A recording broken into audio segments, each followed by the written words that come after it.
Good morning, good afternoon, and good evening, ladies and gentlemen. I hope that you are all doing well. I almost pressed end stream to get out of that video. That would have been real bad to start off this morning. What a crazy week it's been. What a crazy couple of weeks it's been. I feel like if we're going to compare this to anything, it's almost as if we've all woken up and all of a sudden we have Twitter, yet it's 2004. What a strange turn of events it's been. We're on. That's right. We're on. And we're here. And we're live from the pond. There's a lot to cover, a lot to discuss, and I'm going to try and keep it within a nice tight hour and a half time frame, an hour to talk to you all, chat with you all, and of course then to take your questions and super chats at the end, which of course you can do with the lovely Entropy link that is pinned above in the comments. Or just via YouTube if you so wish. There are, of course, goals and reasons to do that. I'm not going to turn off those community settings because it's fun to see you all argue over crowns. It's very entertaining. So here we are. Is everyone enjoying their nothing ever happening, despite the fact that everything has kind of happened all at once? This last, Monday, so the other day, it's been 10 years of this kind of stuff. 10 years of Trump. You can say that with a positive connotation or a negative one. Something might have happened, says Chudmonker. That's absolutely true. Something might have happened. Well, it's been a decade where things have certainly happened. 10 years ago, you had this loud, boisterous man come down the escalator in his own building to announce he's running for office. What a good time. There he is. There's the guy. Here we are. It's been 10 years of this. I don't say this with negativity, nor do I say it with a positive connotation. I just simply say that this is the things that have happened. And what a strange 10 years it's been. 10 years, and it's not like it's been really 10 years. Trump's been involved in politics for decades, whether it's the 2000 election and kind of working with Roger Stone behind the scenes and taking on and sort of doing things to limit Pat Buchanan running as a third-party independent in 2000. And now, of course, after 2016 had happened, you had Pat Buchanan, a man who had been sort of knifed by this guy, sort of saying that he is the heir apparent to a lot of the things and a lot of the politics and movement that he has come on in. And for a lot of younger people, myself included at the time in 2016, it's a strange thing to look back on and sort of recognize that this is where we're at politically, that this brand of 80s chauvinistic machismo is now running things. I'm not upset. It's kind of nice. I wrote about it for the Old Glory Club on Monday, which was more word vomit than it was really anything coherent, despite some of the praises that it was given on the piece from Oren and others. It's 10 years of this, and it's been an exciting 10 years, hasn't it? For better and for worse. It's been an exciting 10 years because I've got to watch everyone lose their fucking minds, and pardon my language. But everyone has sort of lost their respective minds over this sort of orange... I don't want to call him a blowhard, but also kind of is a blowhard. But he's a man who's earned it, I think, in his own respects with his business acumen and his political, and we all pray for a certain unleashed America. In a way, we do. We all do. Depending on what you mean by unleashed and unloosened from certain fetters, I suppose so. But 10 years of this has gone on, and it's kind of strange to think about it because my entire political life, as a guy who grew up as an army brat who has bittersweet nostalgia for George W. Bush, like bittersweet in the sense that I remember the patriotic nostalgia of my childhood, but I also recognize the consequences that all entailed for people that were older than me and those much younger than I am who kind of grow up in the shadow of what's happened since the global war on terror. And then at the same time, to sort of finally get your understanding of politics and what we would then label as identity politics in the 2010s with Barack Obama in his election in 2008 and ushering in the first, real decade or the second decade of the 2000s. And it's really strange to think about. It's really odd in the sense that if you grew up at this time, you were forced to become a political animal. And then social media just injected it into your nervous system where it now became part of just your limbic system, where it was just an unconscious, unquestioning part of your body and who you were. And that kind of came at a cost. I think about, Quake 3 and Strogification. There's a lot of that took place in the 2010s, and we're all still living in the aftermath of it. I think that the 2010s kind of came effectively over at the turn of the 2020s in the sense that,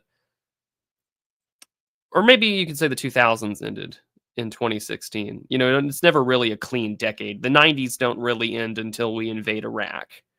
That's at least my understanding of it, how I look at it. The 90s don't end until we invade Iraq in '03.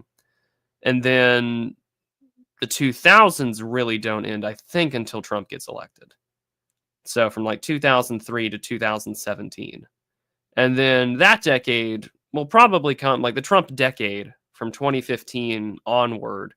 It'll probably come to an end in 2029 when he gets out of office. But even then, his shadow will have a long-standing effect on the U.S., but also Europe forever. I mean, everyone has kind of noticed over the last 10 years that every right-wing leader or populist leader, anyone trying to emulate Trump overseas, has been given some sort of Trump allegory. Or there's the shadows of Trump. There is the shadows of fascism or populism. The comparisons are endless to the 1930s, despite the fact that we are nowhere near the level of street violence of the 1930s, and we are certainly not near anything that would look as debaucherous as the 1930s. So, I mean, things to keep in mind. But it is sort of strange, and it is sort of fun to watch. As I had mentioned, by the time that Trump had announced, I was already like phone banking for Rand Paul in 2016. So that's one thing to consider. And he traveled down the escalator Trumpishly. He certainly did. So like I was already like a Rand Paul guy in 2016, and then it wasn't until after Rand dropped out of the primaries did I go for Trump. So there's my libertarian phase for you in my early years in university. And then all of a sudden, your options were this guy or Hillary Clinton, and like the choice was a no-brainer for anybody. Yeah, you had the Wicked Witch of the West, and then you had this like orange what's his name, like let's go for it. Let's see what happens. He's a bull in the china shop. Why not?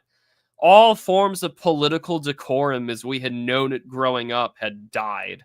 And then, of course, if you were on the internet at this time, whether as a content creator or like me, a passive consumer, you were introduced into a wild world of online politics. And I've said this I think just like in main, like, well, I know I've said it on the air before. I've said it on the show, not maybe here, but maybe on the Digital Archipelago, which is back, by the way. It'll be back next Tuesday. That we had, for me at least, I had 3 sources of like information that I would go towards, because of course the data and society mapping, as inaccurate as some of it was correct about one thing. There was a pipeline about online content creators. There was a pipeline that you wanted something more based. You wanted something more. There was that pornographic drug addiction feel to it. Like you found something interesting, and then someone's saying something even more interesting and more outlandish and more extreme, and then you want it badly. He oranged down the retarded escalator Trumpily. Yes, he did. Shadrach. Yes, he did. So for me, it was like there were 3 sources, and I went to college I didn't have a dorm, so I went to school and I lived with my family at the time, and then I got my own apartment as I got a job on the other side of town, closer to university. But for me, I would be driving in my used 2006 Ford Taurus, and I would be listening to Rush Limbaugh on like EIB Network. I would listen to This Week in Stupid, amongst other content creators. And back when like people like Millennial Woes and the Iconoclast were still on YouTube. And then, of course, I would listen to NPR's All Things Considered around 4 o'clock in the afternoon as I was getting off work to go to one of my evening classes. And that was my life for a good chunk of university, which is strange. There was a Sargon to academic agent pipeline, and then Carl became his own thing in his own right with his own media business, and AA has now got some stuff at a think tank, I guess. So everyone's kind of changed in the last 10 years. It's kind of wild. If you were to tell a guy that would be trolling alt-right people and calling them the N-word that now he's got opinions very similar to the people he once trolled, and has his own media company, a very strange thing. And I said it the other night. I said, I think it's kind of strange that a guy I would listen to in my car going to university is now a mutual of mine on Twitter. And of course, this leads for everyone to getting into politics somehow and somewhere, whether you're listening to me or you're reading different books or you buy things from strange basket weaving forum, book publishers on the internet that they really don't want you to buy. Politics became this really easily consumer brand. And the left, I will say, definitely pioneered it first. I think that, there was the anti-SJW stuff, but it didn't turn into this fully monetized thing until the left really came in. Because, of course, the left has state media support. It has the tacit subsidization of government, and it has that moral patronage system. I think Jay Burden wrote about this like a few years ago, that there's this social emotional patronage. You don't want to be a bad person, do you? You don't want to go to hell, do you? Like this inversion of Christian ethics, wherein you have to side on like the teachings of this like majoritarian system in order to be good, and you have to signal your goodness. And we do, and it's very pharisaical, very pharisaical. But like if that was the sort of reaction to Trump was bread tube on online social media, well, then there you go. And you had it. And it was perfect. Because now you had little consumer identities that could just play out for all things. And they were all sort of clones of each other, especially because this came at the wake of racial identity politics, especially on the left, where it became far more nakedly brazen about what this was all about. Like, keep in mind, like, this went from I disagree with you, but I respect your right to say it, or like identity politics just, destroys the liberal system or whatever. And then you had, of course, if we want to go back 10 years ago, let us not forget, what was it? You had your Trigglypuff type, all those memes of like people just reeing out in college, which all feels very archaic to say nowadays. But like, keep in mind, this is when people like Steven Crowder wasn't considered an abuser. This is back when he would hang out with Milo Yiannopoulos and say that he wasn't a bigot or a racist because he was hanging out with a gay guy that apparently had a black boyfriend or whatever. Like, this is where, mainstream sort of conservative media was about 8, 9 years ago. And that's when Dave's bread tube addiction started. I mean, it started for a lot of people. I think a lot of those people are interesting to watch, at least for sociological reasons. And then you notice that, all of the arguments about certain movements or gender ideology just becomes a social contagion. Well, that became true. I think everybody tuned out, and it became sort of a market incentive. Like, why is Philosophy Tube doing it? Well, for the Patreon money. Why is everyone else announcing it? Because that's the thing that you do. And it became this really weird reflection wherein American politics then really devolved into female brain versus male right brain on all issues. And this is where you saw these early, comics for political cartoonists in the early, like late 2010s, where, Trump supporters were just these like pea-brained, giant hulking bodies with a t-shirt that says testosterone. And that was all that it became, right? Like, all of a sudden, masculinity was the enemy. White American masculinity was the problem. And for the left, that raises an interesting problem that even today they're still trying to struggle to answer to. This is how you get these very large gordas going out of nowhere saying, well, how do we win men back? And it's like, first of all, like, get on Wegovy or something, and then we can start talking. But even then, you can do us all a favor and find someone skinny and attractive to speak for your points. But even the sexual aspect aside, it's really funny because it's like, well, what do we have? Well, the 2024 election plays out, and you have either an old grandpa, and of course he drops out by coup and autopen. Who knows? We'll never really know the full secrets behind what the hell happened. Maybe we will, maybe we won't. I don't think we'll get the full story. And then at the same time, you had Kamala Harris having this laughable, the television equivalent of a goofy white dad who is always the butt of the joke. I mean, they had the quote unquote, let us not forget that just a few months ago, less than about a year ago, we had advertisements and, these little debates back and forth about Governor Tim Walz having white people tacos, which is terrible. And as much of an anti-white minstrel show as that entire campaign was, that was sort of like the safe identity place for like white guys to go in. And then White Guys for Harris was very emasculated. And you had your Harry Sissons and Dean Withers of the world. So while we all longingly wait for the twink death of the Democratic Party, nevertheless, they're sort of just biding their time because they can bide their time because the demographics of the country, at least for now, favor them. So now it's just become a waiting game for them. And they're trying to struggle to realize that they're in a feedback loop of radicalism and they don't know necessarily what to do with it, which puts them in a really awkward position, to say the least. So 10 years of this has played out, which has been entertaining, and it's been fun to watch, and it's been going on for quite some time. And all the thing, and I mean, even the first administration feels like a blur. Kvothe, Sean Spicer, Rex Tillerson was Secretary of State once. John Kasich was on the campaign trail just to eat everything.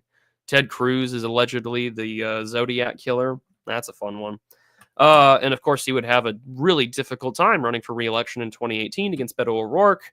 And it's been, oh, well, he'll be up for re-election next year. We'll see what the hell happens there. And it all depends on who his Democratic opposition will be. I don't think O'Rourke will run again. He's been relatively quiet, whereas maybe they'll have Allred or someone else run in Texas. But even then, that'll be a wake-up call to see what the hell happens, because I don't know if Greg is going to run again, or if someone will try and campaign Abbott to the right. I mean, there's been multiple attempts, and there's been a lot of attempts here in Texas. And that's the problem with the Texas GOP, is that they all act like it's 1999. George W. Bush is governor, and the Democrats have been kicked out of both houses in the state legislature, and they're going to rule forever. Not so much. Probably not. And most Republicans in the state house anyway act like Democrats. But, that's the case with the Texas GOP. And even internally with a lot of conservative organizations, it's really split between these like younger, more radical online guys that are trying to start up stuff. And then you have these sort of like really never Trump establishment cucked guys that are also running things. That's a term no one really uses anymore either. Cuckservative. No one says that anymore. What a blast from the past. But 10 years on, and we all get to look at home, and that was really the subject matter of this whole campaign and this whole thing about making the American brand something nice, that Barack Obama was a negative force incarnate upon the country. And he was, let's not kid ourselves. He did usher in the Great Awakening and brought on some of the worst parts of our current political theater. But I mean, a lot of the stuff that he opened the door for was already brewing underground. And if you are an older gentleman listening to me, then you would know this from listening to, people like even Rush at the time, or people like Pat Buchanan, or those further to the right of him. There are some interesting magazines and periodicals from that time that certainly illustrate that we have been arguing over the same things for decades. And it's kind of crazy to think about in that regard, that we've all been debating about the same kind of influences, ethnic fifth columns, our foreign adventurism across the globe. And it's all been debated for quite some time. And, you can look at people like Wilmot Robertson's The Dispossessed Majority, if you want to read something interesting in that regard. But 10 years on, the focus has been increasingly domestic. A lot of politics that have been mainstreamed have been primarily only really about demographics, immigration, and trying to make the country sustainable. Because it's very hard to look at a country that is a global hegemon that barely produces anything at home, especially when it comes to national defense. And boy, oh boy, did COVID really illustrate how vulnerable we are on that level. And then, on top of all of that, we do certainly feel overstretched. And we've got another war still happening in Ukraine. No one's talking about that anymore. And that all kind of got started a little over 10 years ago with Maidan and the revolution then in 2014. And then that was going to be a mess inherited by anyone who would succeed the next president. And a book I was reading at the time in college came from the former Council of Foreign Relations President Richard Haas, who worked for George W. Bush. And his book was called Foreign Policy Begins at Home. And he was really focused on three things, which was getting the fiscal house in order, i.e. the debt and the deficit and the budget, immigration, and rebuilding national defense. And you have to do that with industry at home. And this book is not, I mean, it's very neoliberal in the sense of how it's approaching things. But the book was like touted as, well, this book is a must read for anyone thinking about running for president in 2016. I've got a copy of it somewhere on my bookshelf. If not, it's in storage with my other half of my library. But some of that got addressed. Some of it didn't. We obviously know that. Here we are 10 years later. And what a fun time it's been. What a fun time it's been. And so everyone sort of had the chatbot reset over the last couple of weeks. Because, let's see. We've had since October 7th of 2023 have this overhanging, faraway ethnic conflict play a role in domestic politics at home. It has sort of ushered on a anti-woke neoconservatism where we can adopt some things of, say, like a anti, left-wing identitarian position, but also, we're doing these things and we're clamping down on these things because of claims of anti-Semitism.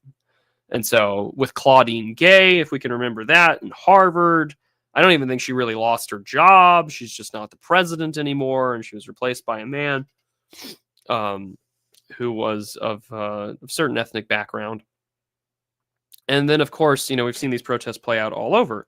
And it's, I think, mind busted and broken the brains of countless people online in the same way that COVID did. And the difference between COVID and now is that COVID is over. This is an issue that probably won't go away for quite some time. It has been sort of ever present in American political coalitions, and by the extent, really, the Western world for decades. And it's safe to say that for certain. And so everyone sort of has the chatbot reset for right now because we've had a whole bunch of saber rattling, which, of course, is this term that we use to explain when people threaten to do things and then never really act on them. And now we're all waiting for this to happen. What is the United States going to do? And everyone's making the joke all the time about nothing ever happening. And so you have this really weird torn base here in the U.S. where everything is now focused at home. Or at least the base wants to be focused at home. We are less than 6 months into this administration. It'll be 6 months at the end of the week. And everyone, as I have for the thumbnail of this video, everyone is focused on what's going on at home.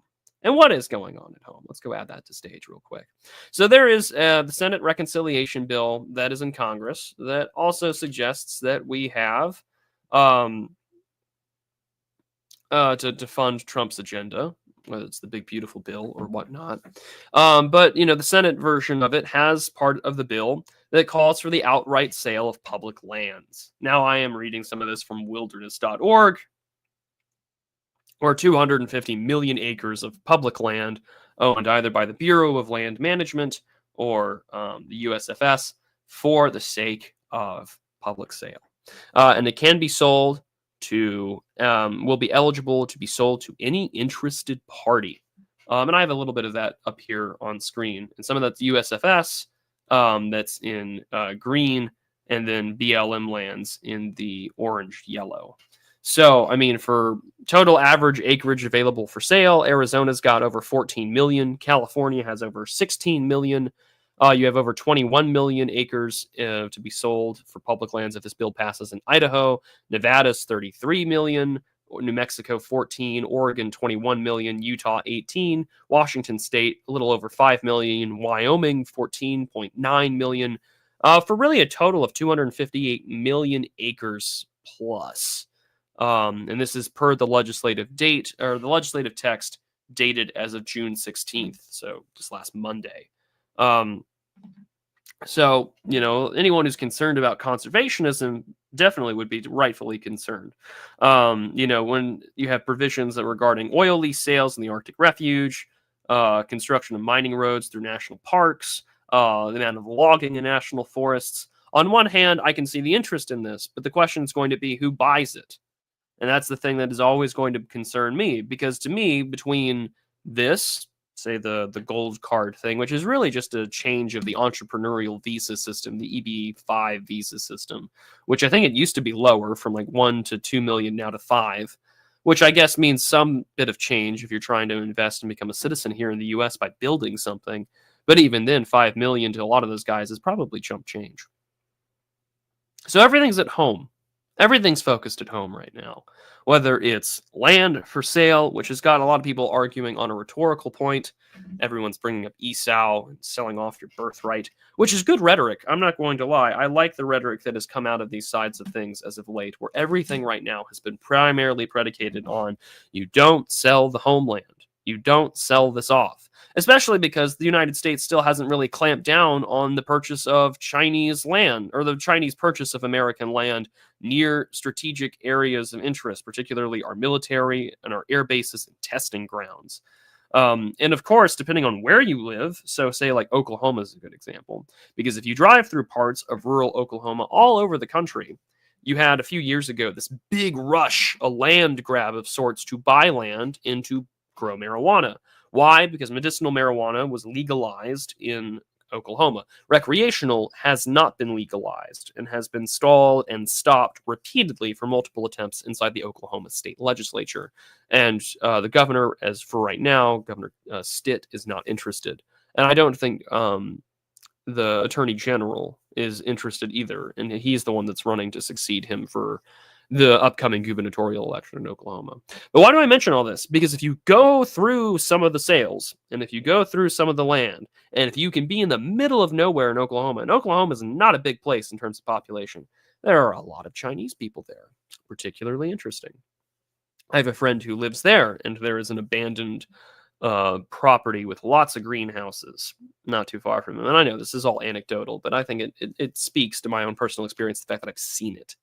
That it's owned by Chinese people, and that it was trying to be some sort of greenery operation for quite some time until they realized it wasn't really profitable. And there's been a Chinese owner trying to sell the land now for quite some time, at least for the last 2 years. Particularly interesting. To be honest with you, it's kind of fun to watch. And he was telling me all sorts of stories. He's like, yeah, I'm pretty sure somebody's buried back there. And, you know, it would be ran sort of like a sweatshop operation. A lot of people working day in and day out, not really getting outside of the greenhouses or the main barn / apartment / shop. And someone who was obviously in charge, a little Chinese woman. And that's really been this big divide, is the base for all things. Actual Americans are focused on what's happening at home. And that is recognizing that there is no sovereignty if land is being sold off, if land is being bought by foreign powers that have an obvious interest and intent to destroy you, and that there's really no desire to go out and abroad and go do things. There's no desire for that. There's this complete desire out of the base and out of most people to focus entirely domestically and to do everything at home. And why wouldn't they? We should be at home. We should be focusing on things. You were given a mandate, which is very funny because I think the Blaze has some sort of like evening primetime news program called The Mandate. I don't watch it, but I just know that it exists because I'm mutuals with people that work there. And, you know, everything is focused on domestic because you kind of have to. If there is going to be this sort of claim that we're going to have this resurgence, renaissance, golden age, whatever, you're going to have to focus at home. And that means having some really uncomfortable conversations about what policy has brought you to for the last several decades. So, for instance, like we had a few weeks ago now, 2 Chinese student visa holders arrested for agro-terrorism. What a fun time that's been. Basically, to have genetically modified wheat blight come in and affect U.S. Wheat production, and by essentially destroying America's agricultural output. And we're also an exporter of wheat, and we contribute largely to the United Nations Food Program, although the largest contributors to the UN Food Program, I think in terms of wheat, are Russia and Ukraine, although they've been able to have some negotiations with the 2 governments and the UN to kind of keep things flowing out of the Black Sea. Because if not, there was a big concern at the beginning of the war in Ukraine that there might be famine, at least with nations that are primarily affected by the UN Food Program. Stuff that feels like ancient history that I know I covered several years ago now, but here we are. And on top of all this, right, we've all been sort of disrupted by what's going on abroad. And it is kind of strange. I mean, first Trump administration, North Korea, what a fun time. Trying to negotiate our way out of Afghanistan and get a withdrawal to bring peace. But of course, that administration had been lied to by its own generals, because there have now been reports that we can confirm that people had General Milley and others who are abject traitors. I mean, to lie to the president of the United States about the number of forces that are under his command, and then to talk to everybody else when God only knows what the hell had happened with Trump and everything going on after January 6th, like, kind of had stayed silent and then left. So, but everyone's focused at home. And why are we all focused at home?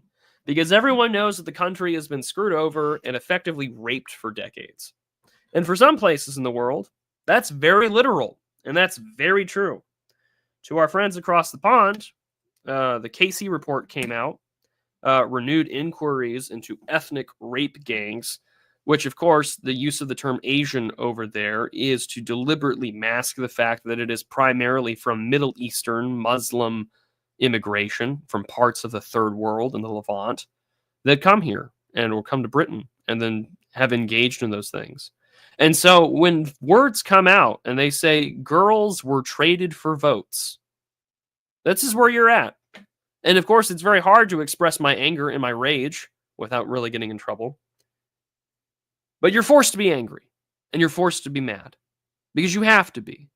Because you can see the photos of the members of parliament, especially all the women, sort of looking down and not really wanting to engage on the subject matter.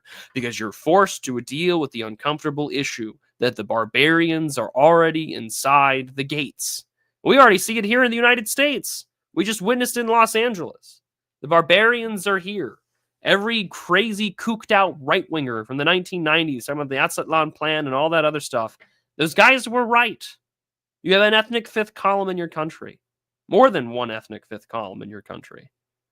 And you have the president of a foreign power, just to your south, mind you, saying that they will mobilize about remittance taxes and that they will do things about it.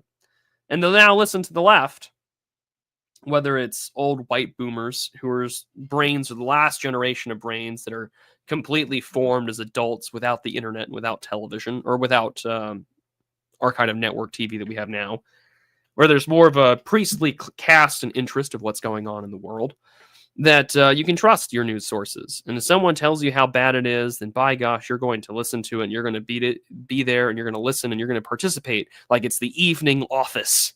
And you'll watch it religiously. And there are a lot of people I know that did that. A lot of people I knew in my life that would listen to Rachel Maddow and all the Russiagate stuff and the Mueller report and that whole awful Twitter account Mueller she wrote, to simply say that this was their religion, that they were living under some kind of occupation, despite the fact that we live under no such right-wing occupation. We don't. We really don't. I think everyone has said it at least once. Everyone wishes that Trump was the man that the left says he was.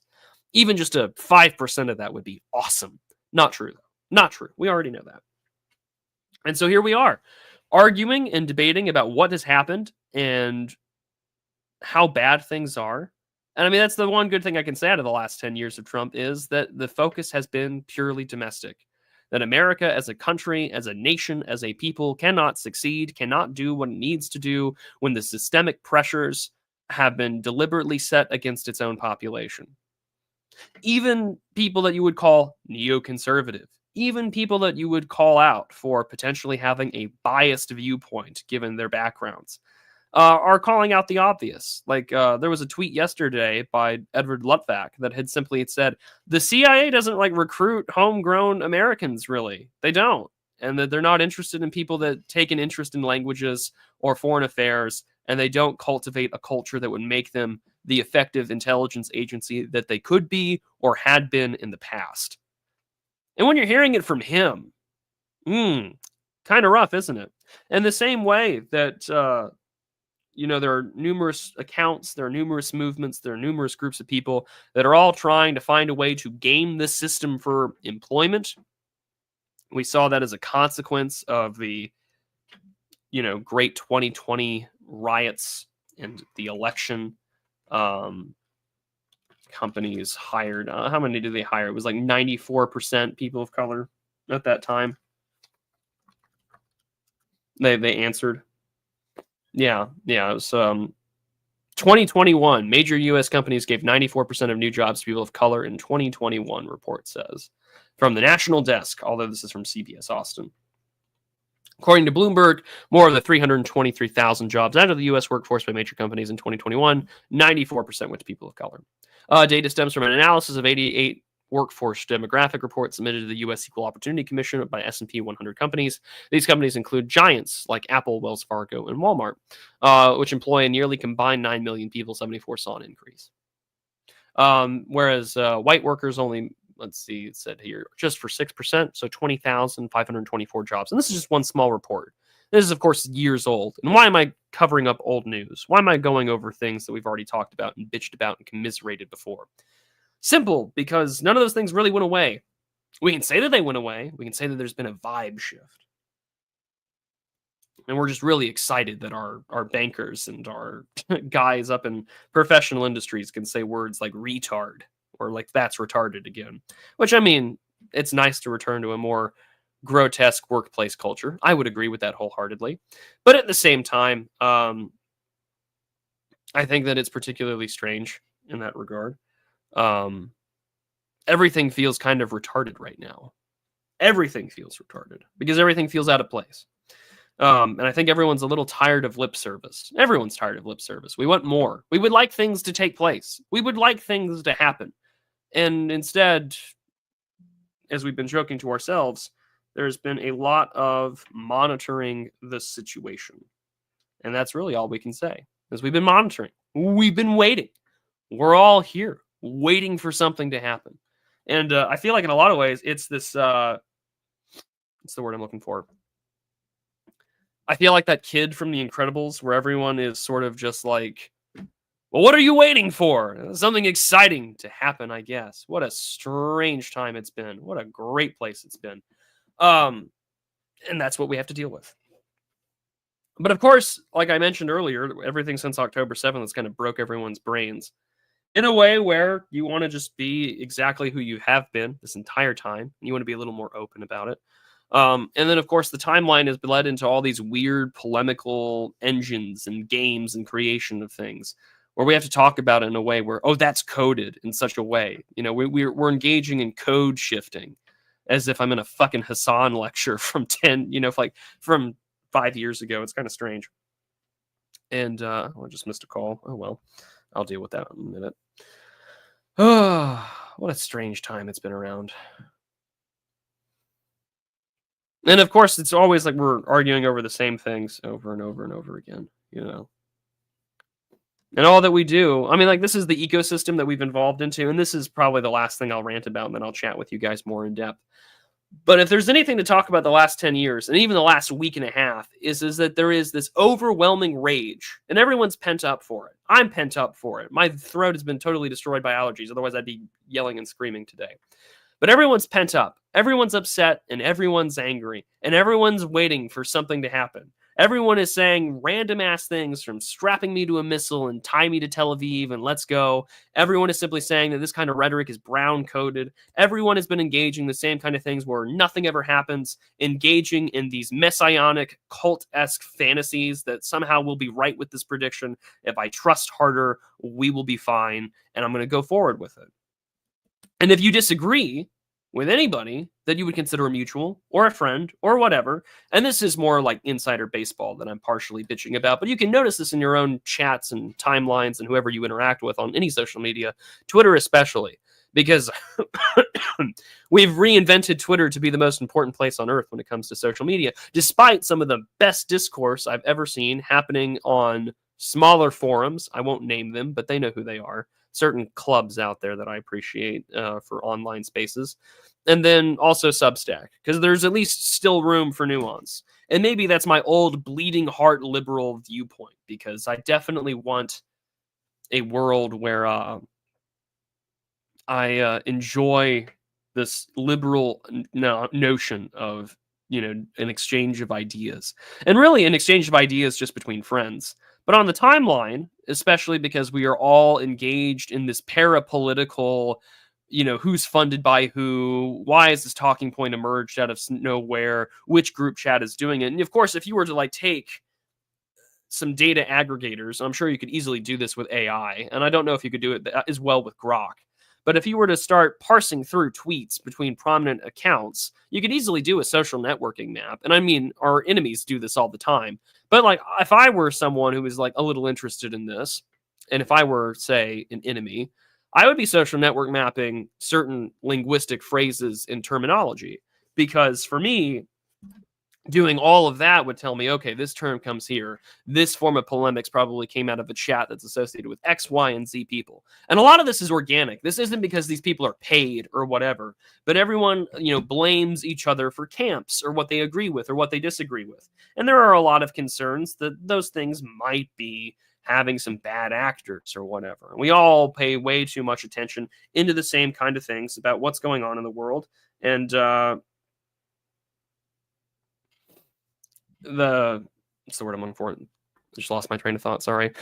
Everything about that world that we see online, we've invested all of our time in and we've engaged in it. We're all social networking mapping and we're all blaming these accounts that get big thousands and hundreds of thousands of views every week, if not millions of impressions, because some people are determined to say that that's not organic or that that's not real or that this guy is a paid agent or a fed. And we live in a schizophrenic, parapolitical environment where everyone, of course, is now dealing with constant antagonism, where the threat to your livelihood and what's good for you has been threatened, and everything according to that.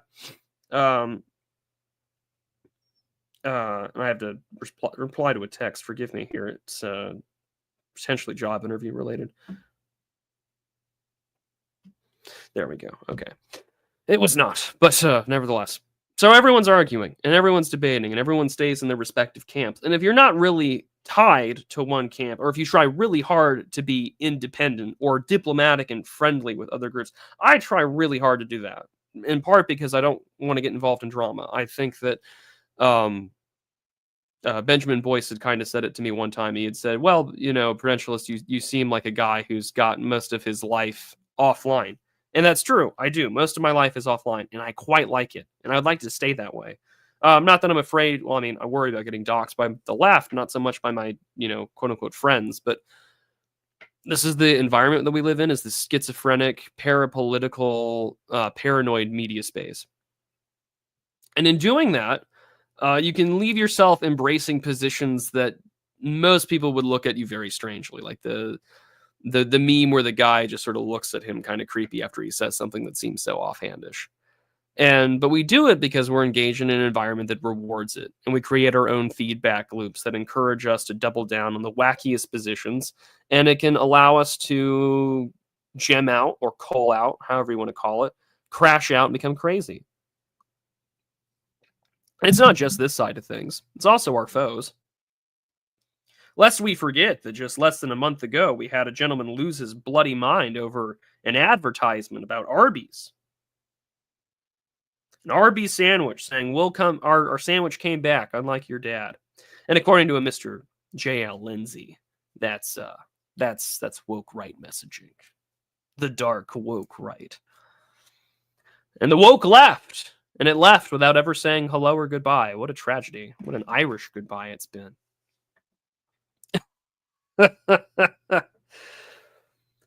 But everyone's focused at what's going on at home, because everyone knows what's going on at home matters way more. And that means accusations of people being terrorists, foreign sympathizers, amongst other things. And everyone knows that there's like a really great way to have the right-wing Mark of Cain on Twitter or on other forms of social media. It's to call you a fed. It's to call you some sort of ethnic, slur, whether you're, brown, Jewish, etc., whatever. Or they can just say you're a traitor or, a subversive or whatever. It's usually those kind of 3 or 4 things that will get you in trouble real fast and isolated. And if you're trying to have an independent opinion, you also run the risk of having that yourself. And I think it puts people in a lot of positions to do so. And also it means that you can embrace a contrarianism and some form of irony that destroys all that you are. And that irony becomes just really thinly veiled sincerity and resentment. And people get pissed. And people get rightfully upset that the world that they want doesn't really get to exist. And that it doesn't matter that you are a lawyer, an insurance adjuster, a family man, pastor, whatever. This is what becomes life. And it can inevitably destroy you. He who lives by the tweet can potentially very much die by the tweet. Let's not kid ourselves about that. But we're all focused at home because, well, by God, that's exactly what we deserve. We deserve things to be focused at home. We want things to be focused at home because that's the world that we want to focus about, because we give a shit about it. It's our home. Like all the rhetoric that you would hear from VDARE or Amren like 10, 15 years ago, because we live here. That's a straightforward answer for me. Why do I not want to sell the land? Because we live here and it's ours. Why would we sell it away? And are you going to be able to sell it to someone like that? To an American? Probably not. Let's not. Let's not have 4 more years of chaos. What are we doing? Why are we here? Let's not be betrayed. And of course, we can miss the forest for the trees when we get into these interscene online spats and conflicts, because that's what it all allows us to do. Although it is particularly interesting, I know that Tucker Carlson has interviewed Steve Bannon just the other day, and I think today his interview with Ted Cruz comes out. I know that Tucker posted sort of a gotcha clip about like the population of Iran or whatever. I really don't pay attention to Tucker Carlson anymore. I thought Tucker was better off on Fox, because the people that still overwhelmingly vote in the electorate, which are older white people that watch television, he was better off there, and I think he had a better writing team at the time. And so now he's very hit or miss. Like sometimes you get some interesting conversations with people, and then all of a sudden you're interviewing Bannon, who hasn't been as, I know there's the war room and a lot of people like that, but I mean, he's not as close to the levers of power as he used to be. Not since almost a decade ago. And it's like, all right, well, now what are we doing Well, now we're just debating about the obvious. And of course, that even has Tucker under the fire and lens of other people saying that, he's got Qatari money, or that there's foreign action there. And I'm like, okay, well, there's also, people like Randy Fine and others that get money all the time. And we can track that. It's very public, and we can tell where there's pressure. So it's all fun to watch. It's all fun and games, because what are we all a part about? We are part of a very Deortian society of spectacle that we generate at all times, because we embrace and live and try to be the 24-hour a day, 7 days a week news cycle that tells us very openly, you are the media, you are the product in which you will produce and you will consume, and you will say that you are free, but your brain will inevitably be warped. And I had to laugh, because I'm not the biggest fan of the whole go run away and live in the woods type deal. I'm not. Although it has been a pleasure to watch Luke Smith come back onto YouTube for the last couple of weeks. It's been fun, because it's been like a 2.5 year break since he made a video or a stream or a podcast or anything, at least on his YouTube channel. And I quite liked it.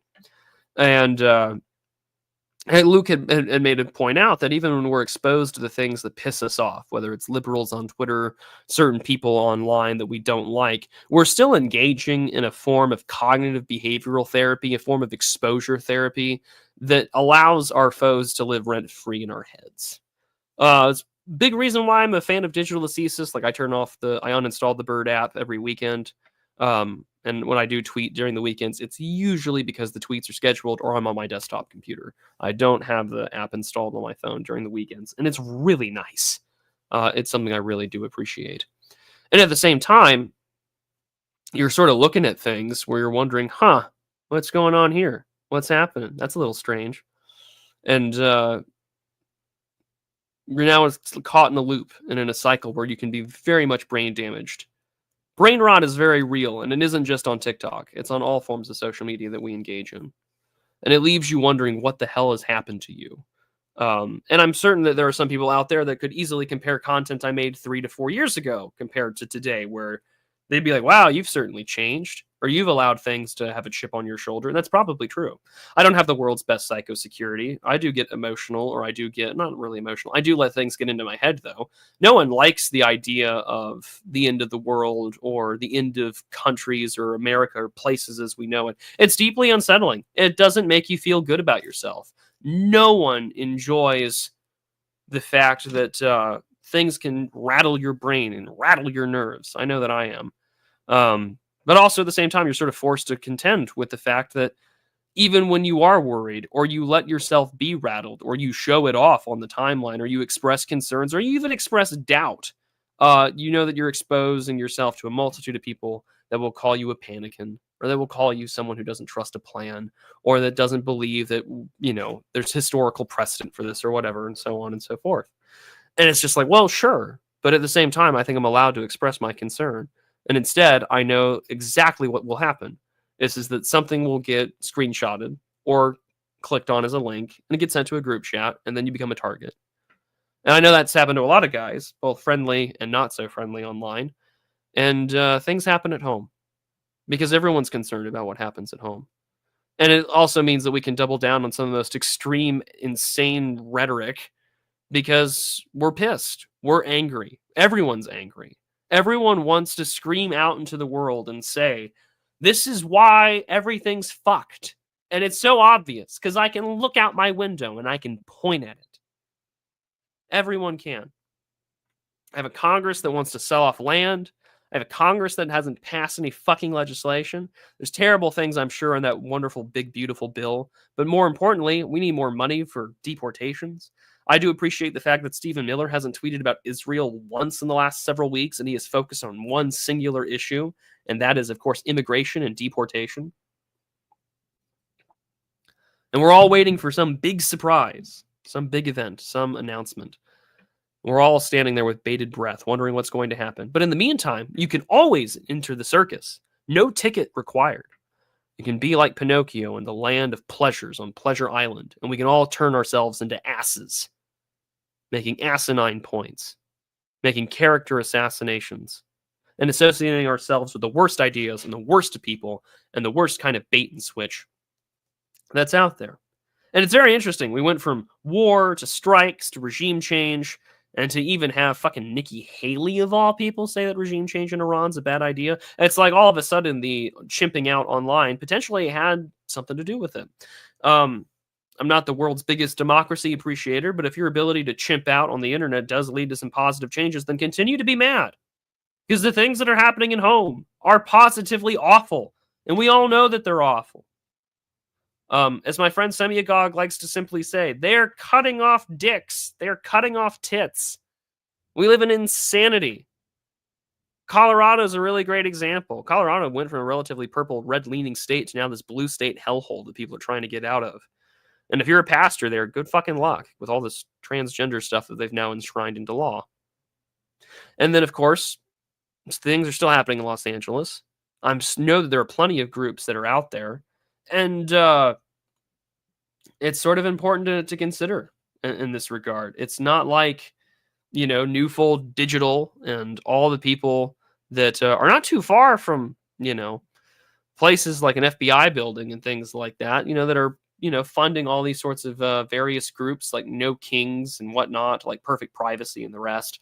Also holds some strange things. Like, why does that company, for instance, work with the Luigi Mangione legal defense info? That's particularly interesting. Like, all the stuff that we know that happens at home, whether it's shady billionaires or shady firms that are happy to fund whatever it is to keep their causes going, to allow no kings, no gods, no masters. It's very nihilistic, almost objectivist rhetoric coming out of the left. This is where we're at. And this is what we have to deal with, the things that happen here at home. And we're here because we live here, and that I want us to be that way, and we have to be treated that way. Because it's not that our communities are just imagined online; they are reflections of ourselves. The McLuhan concept that media is the extension of identity is very true, and it's the extension of personhood in our actions. And so, what used to be sort of this imagined community, sort of like Benedict Anderson. A lot of that book itself actually is really good if you've ever read it. I know a lot of left-leaning people will like point it out and they'll be like, actually, these things aren't real. Actually, no, they're very real. And they're in our hearts and they're in our minds. And those are the things that we seriously have to consider. And we're here because we're here. And I don't look upwards. I don't look towards, I'm not saying I'm an optimist or a pessimist. I'm just simply someone who tries to be very realistic about where things are going. And if it means that we have to continue to chimp out online and engage in this sort of shit show for the next several months, so be it. But it is tiring and it is frustrating, and it makes me kind of want to just like retire to a cabbage farm. But even then, you're forced, you're compelled to produce. There is that desire for production, especially when you're already online, especially when you enjoy the takes that people give you or the money that's flowing in and flowing out. It is fun. But also, I think that it calls on us to be better observers and to be better commentators about what's going on in the world. And so, sometimes you just have to deal with it. And I know that that's sort of a terrible way to end it by saying it is what it is. But for right now, it is. It is exactly what that is. Because we're not in a position to levy political power, let alone political violence, to affect what we want. But we are aware of how bad it is. And that's why everything is focused exactly on the only issue that matters. And it's at home. Everything has to happen at home. You want to be able to build things? You want to go into a war half-cocked with a half-empty magazine? Be my guest. But we don't build things anymore. We are dealing with the fact that, a great deal of our supply chains have been incredibly fragile for decades. And then, of course, COVID exacerbates and shows the real stress tests of all that. We're concerned about the fact that the Chinese make a good chunk of what we have with regards to antibiotics. That's concerning. And of course, the whole deal with bringing back some student visa holders from China. Why shouldn't? They're all threats. I'm kind of pro Chinese Exclusion Act on that point. And now we're talking about raids and airstrikes and the rest. And I feel like we've all been pre-prepped and programmed for that, courtesy of Top Gun Maverick and all that, like an Ace Combat game. But we'll see what happens there. We're all waiting for bated breath, but everyone still has to breathe. Everyone still has to scream. Everyone still has to go out of their way and make sure that people are heard and that people are said. And they have to get themselves out there and do exactly what they want. So we'll see what follows, because I can't say anything's going to happen or that anything's going to happen right now. And that's okay. That's okay. But that doesn't mean you should stop being angry. Doesn't mean that you shouldn't stop calling out what you see. You shouldn't. But also we have to realize that I can't do something that happened. I'm not a general. I'm not a secretary of state. I'm not a politician. And so sometimes you can work yourself into a lot of anger. And it's, you're reduced to what? Vitriol and the things that leave you empty-handed. And if anything, with just this expended amount of anger and frustration where you're like, you got nothing. Doesn't mean that we have plenty of things to do at home. We do. There's plenty of things to do at home. Things that we can still be involved in because we're here and because we live here. For me, that means going to a historical society meeting next week for my county, being one of the youngest people there, which I really do enjoy. I really am glad over the last year I decided to get involved with that. That's been a lot of fun. And I got to learn a lot about where I live and learn a lot more about where this neck of the woods that my family calls home. That's a really nice part. And I would behoove that if you have that opportunity, you should do the same. Understand where you live and the dirt under your feet, because it's a lot older than you and I will ever get to live, and Lord willing, we'll be able to keep it. So, I've been ranting for about an hour. Feels a little disjointed. Forgive me if that's the case. But, I don't want to be like the network. Everyone knows that everyone's mad as hell and that we don't have to put up with this anymore, or you don't want to put up with it anymore. But that's the thing.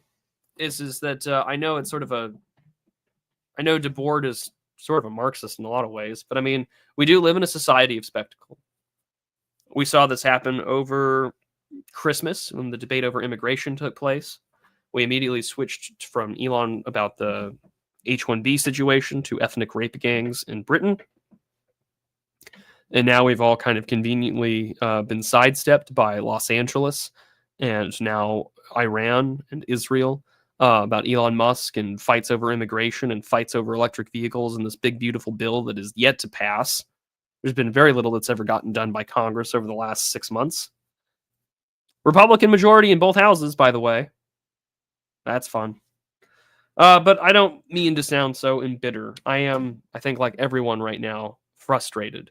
And, I support my friendly. I support not the current thing, but I do certainly support the people that are listening and the people that are struggling right now. We all are. And I'm sure that oil prices might have a fun jump depending on what happens. So keep that in mind.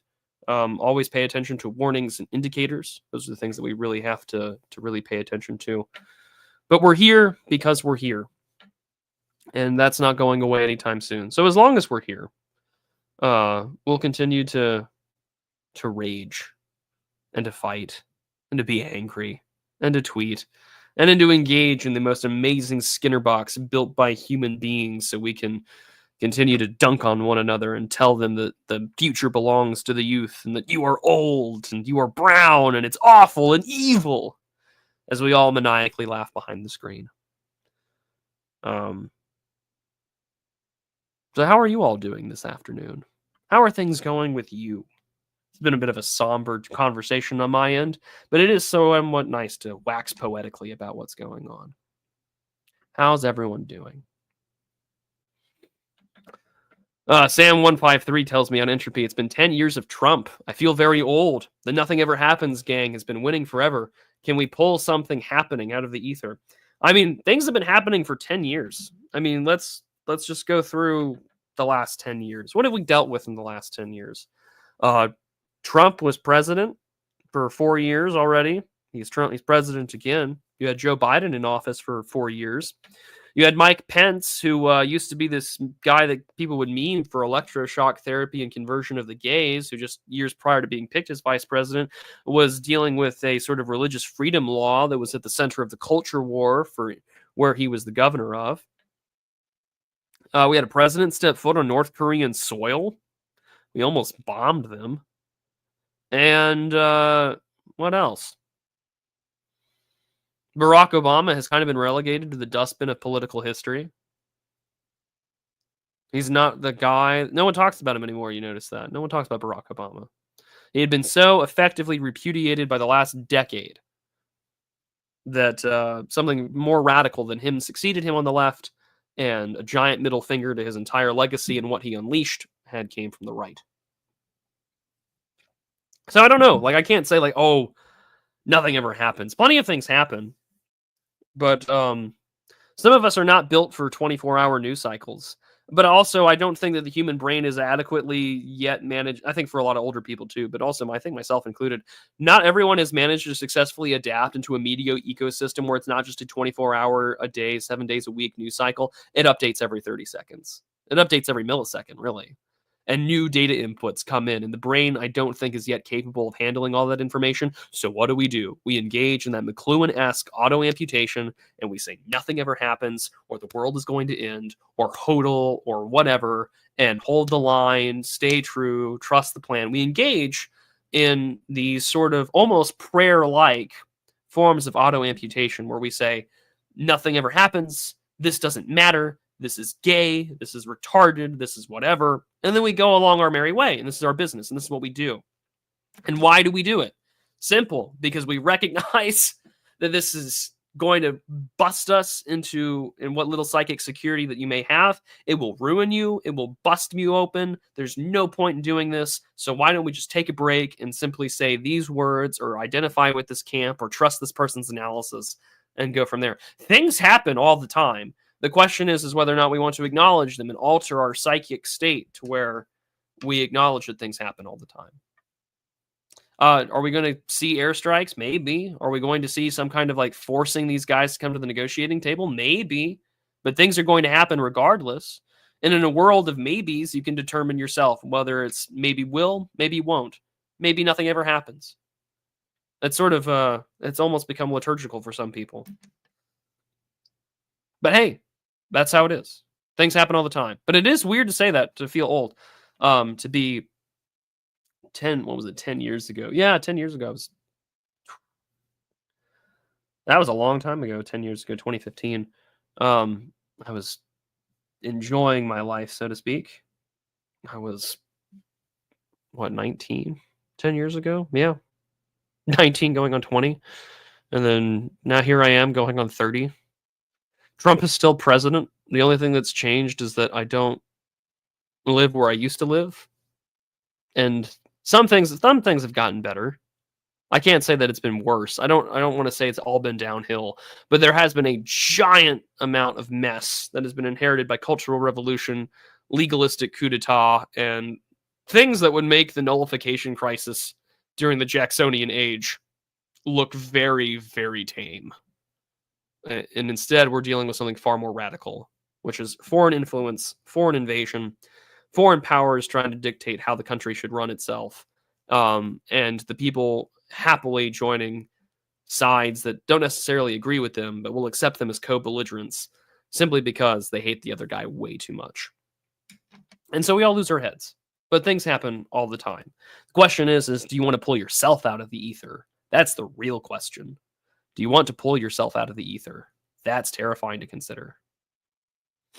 So let's go take a. Yeah, I love the auto amputation rant. I'm sending hope for America from Taiwan. Oh boy, we're hoping for you. I remember I first saw Prude on AA's channel some 10 odd years ago, simpler times.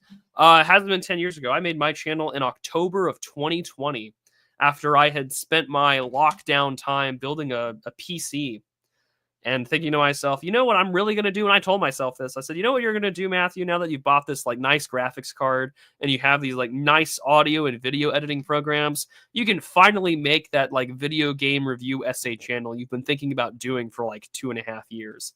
And instead, what was I doing? I was on dialysis and I was listening to this debate between like Dave Green and Don the Pleb and Academic Agent and other people that I now am mutuals with argue over strategy.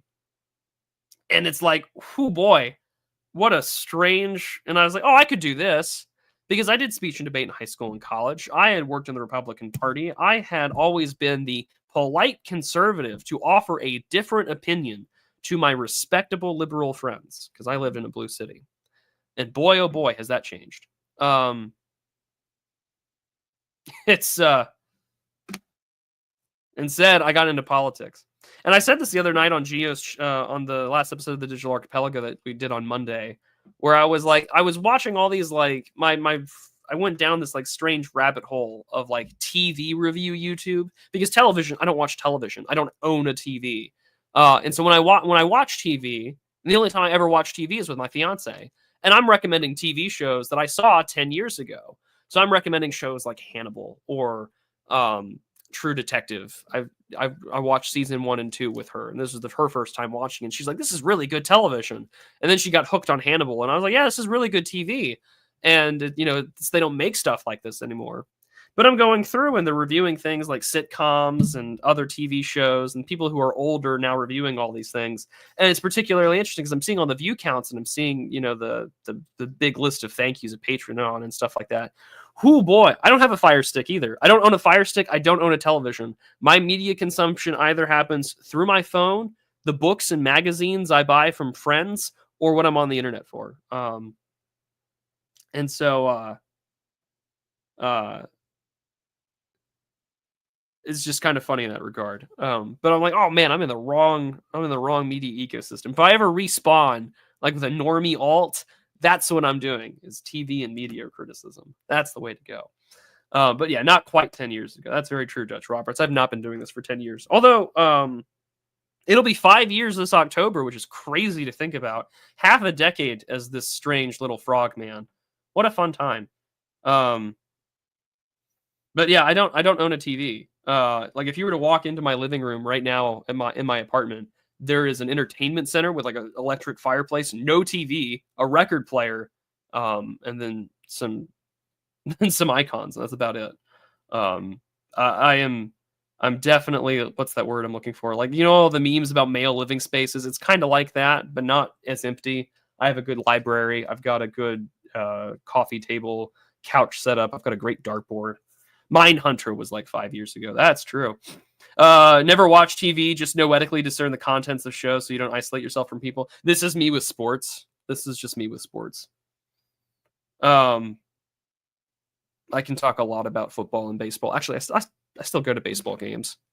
I really enjoy baseball. But I'm going to go to the rest of the super chats here. Dyslexic Generator. Oh, thank you for being a channel member. You get to see all the gaming streams I put behind the paywall when I'm done with them. Death by Cognitive Dissonance. I'm doing my part, friends. I want that book review. See, people respond to goals and incentives. Although in a couple of weeks, Dimes and I will return for part 2 of Do You Even Read, where we finish Charles Norris Cochrane's Christianity and Classical Culture. I'm still miffed that Cochrane doesn't go into the different, like the engagement between the pagan and the Christian world in the first 2 centuries, because there's so much documentation that we have about their engagement and apologetic. Anyways, that's a whole rant I'll do there. Bosco Chow, I don't know what that is, and I'm gonna have to go look it up. NT currency, the USD. Oh, new Taiwan dollar. Well, there you go. Well, thank you. Well, I'm glad to have friends in Taiwan. Thank you. Wishing you a very lovely wedding and honeymoon. Oh, God be with you all. Well, thank you very much. I greatly appreciate that. I have come to the conclusion, says Josiah Streetman. That's a great name. The Republic and the global empire cannot survive both. One or the other must go. Well, that's sort of the way it's always been, hasn't it? In that regard, it's always been one or the other. It has always been one or the other. But you can still maintain the aesthetics of both. But we'll see what happens. I think we're kind of past the Republic stage. We have been for quite some time. But we'll see what happens. People are definitely trying to go that way. And then Bosco also became a channel member. Well, I appreciate that. You guys will get to see videos early. I will be putting out a real talk. I'll put it out early for channel members this week, and then it'll premiere next Thursday. And then I love the name. I like these names. Reading usernames and then seeing people that you see regularly in chat, like your Dunbar's number kind of gets altered as a content creator, because I can think about all the people that I deal with. I'm like my parish is like 80 to 100 people. And it's like, I know everyone's names there. And then I have my extended family and my immediate family. And that's quite a few names there. And then I can like see the regulars that I see in here in chat. It's fun. Your mind is altered. But I found your channel a few months ago, binge watched Dire, and loved your other commentary. Wanted to show some support for the Frogman. Well, I appreciate the support. The Frogman is a very happy Frogman, so thank you. I always appreciate that. And then Sam153 says, speaking of video game reviews, is the Eternal Darkness review eventually going to happen? Yes, it is. I have been taking advantage of my wonderful spout of unemployment by trying to finish all the shit I have as a backlog of content. So yes, I have 2 video game reviews that are going to come out on Substack soon. My goal is to get one of them out this month, and then the other one shortly to follow. And then I have a long Substack essay about media and psychology coming out this Friday. It's going to be sort of a sequel piece to the essay I wrote last month called The Coming Identity Bubble. So I have a lot of stuff coming in the pipeline, because I've been trying my best to be productive. Like, I've been waking up at 5 a.m. every day. I'll do morning prayers. I'll go for a run, and then I'll just slave behind the computer, applying and calling places, and then working on content. So yeah, I've been trying to stay as regimented as possible, because I think that's the thing about when you're in between work is that for any length of period of time, the moment like you kind of fall into that like sloppy role of like, whatever, then it's over for you, or it's very hard to climb out of that. So if you stay as regimented as possible, then you're in good straits. You're in a good place to be. And so that's what I'm trying to aim for, and that's what I'm aiming to do. So yes, there's stuff coming down the pipeline. No, I was not Vingol. I know that do you even read? Yeah, I like that. We've done a little bit of Nick Land, or maybe not. Well, I know that's not true. Oren McIntyre and I have covered Nick Land extensively on his channel, and then he interviewed Nick Land, so good for him.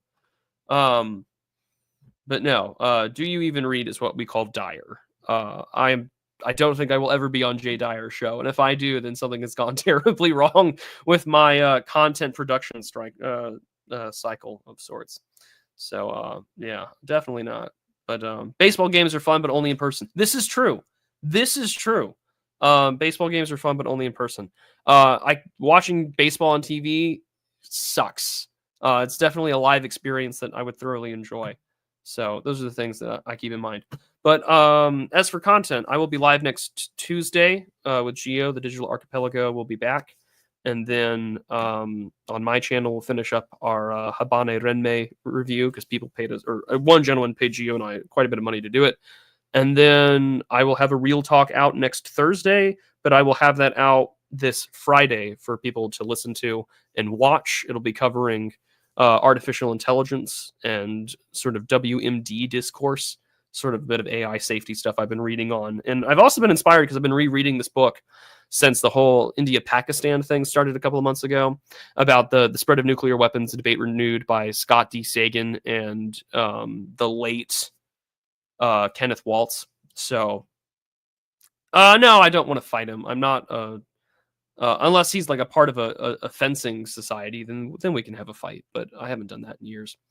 So with all that being said, I will be out soon on Substack with a new essay this Friday, and I will see you all tomorrow, or not tomorrow, but I'll see you all around. And tomorrow apparently is a federal holiday. They made Juneteenth a federal holiday. I guess that's my poo-poo on Trump. But if that's the case and it's a federal holiday, be sure to call your dad. Be sure to get some extra work done. Be sure to be a productive member of society. Yeah, I did fencing with foils in college, and I also did kendo and SCA. I was this really skinny guy who would put on my friend's old suit of armor, and I'd get my ass kicked every weekend. It was a lot of fun. I'm surprised I never broke anything. But yeah, I used to do that sort of stuff. Yeah, and report your local illegal aliens. Remember to call that ICE tip line, and make sure that Congress gets more operators for those guys. All right, I'll be live next week, so we'll see you all next time. God bless. Take care. Goodbye. And be safe, everyone. Really, that's all I can say. We're here because we're here, and there's no better answer to any of these questions than because we live here. Take care, everyone.